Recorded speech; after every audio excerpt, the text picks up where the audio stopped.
Hey, c'est Cartoon les amis, j'espère pour vous en tout cas, bienvenue, bienvenue à toutes et à tous dans cette nouvelle partie consacrée au long métrage, aux 3 ans de mon long métrage sur Roger Rabbit. Je me répète constamment, je le sais, mais qu'est-ce que j'aime ce film.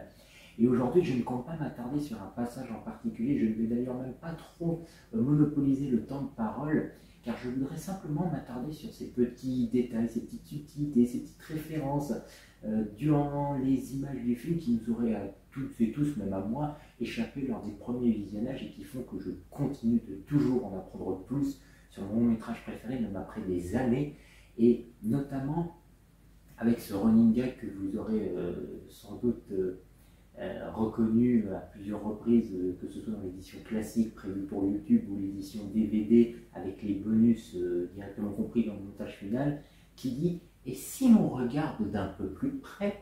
Je vous invite du coup à réobserver des images du film où ces fameux petits détails, éléments en arrière-plan, clin d'œil, références nous ont échappé et qui font que ce film est plus profond que ça, plus subtil, plus réfléchi, plus recherché dans son approche, dans sa mise en scène.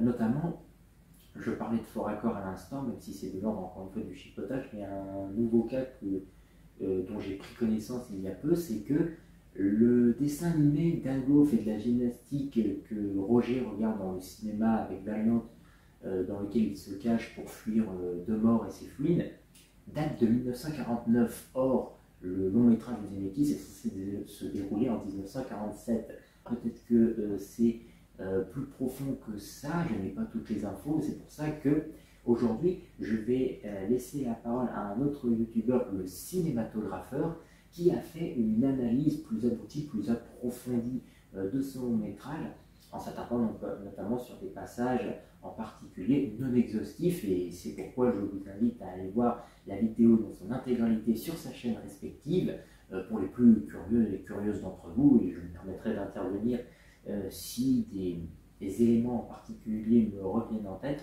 En attendant, je lui laisse la parole. À toi l'honneur. Tout le principe du cinéma, et ce qui en fait un art à part entière, c'est que contrairement à un livre, au cinéma, on doit montrer et non expliquer. Une problématique qui était au cœur des interrogations des cinéastes au temps du muet. Comment est-ce que je vais pouvoir montrer ça sans pouvoir faire parler mes comédiens et sans avoir 36 cartons qui coupent l'action et qui racontent ce qui se passe? Comment est-ce que je vais pouvoir faire ressentir cette émotion au spectateur? C'est tout le principe des théories du montage chez les cinéastes russes comme Eisenstein, qui a passé sa vie à faire des expérimentations au même titre qu'un scientifique dans son laboratoire. Une des époques les plus passionnantes du cinéma.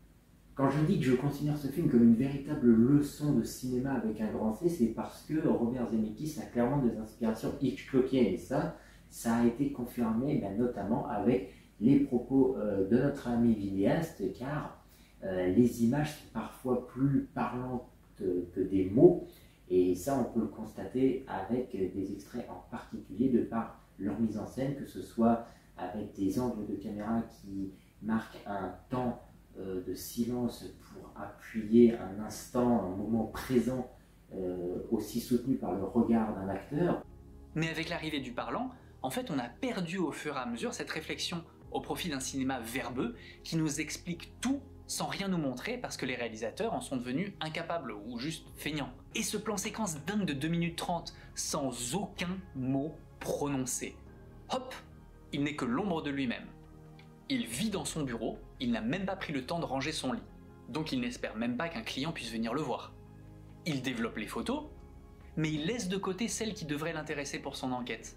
Et il contemple sa relation passée avec Dolores. Et là, pour la première fois du film, il sourit. Un sourire qui disparaît immédiatement lorsqu'il voit un autre homme. Et là on se questionne, son frère mort? À nouveau l'alcoolisme. Le bureau d'en face n'a pas été touché depuis longtemps.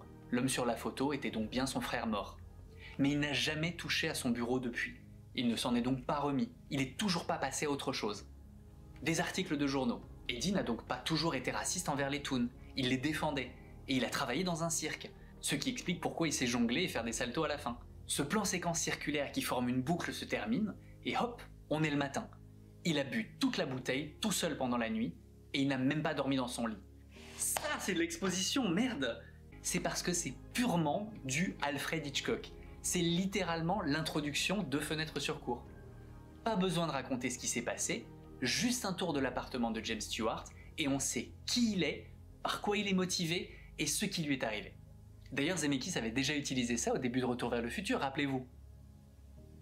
Et on va me dire que c'est le scénario qui fait ça, mais non, Zemeckis a rajouté lui-même cette scène de Roger Rabbit lors d'une réécriture du scénario. Elle n'apparaît pas dans le script original, c'est une véritable volonté du réalisateur.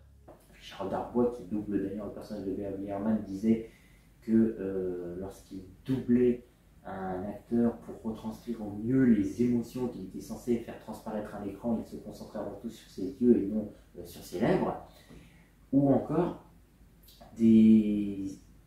simplement des idées d'angle de vue, des idées de point de vue. Le film va reprendre le thème du voyeurisme hitchcockien que l'on retrouve dans ses plus grands chefs-d'œuvre. Fenêtre sur cour, où Jeffries espionne ses voisins avec son téléobjectif.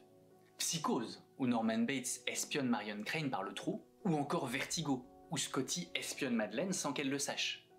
Et Roger Rabbit transforme cette scène d'espionnage, de voyeurisme, avec donc une scène primitive, une scène que l'on espionne, mais qui était en fait elle-même une mise en scène. You were set up to take those pictures. But he said if I didn't pose for those patty cake pictures, Roger would never work in this town again. Tout comme l'ombre projetée de Valiant dans la ruelle était fausse, sa propre projection ne lui appartient donc plus.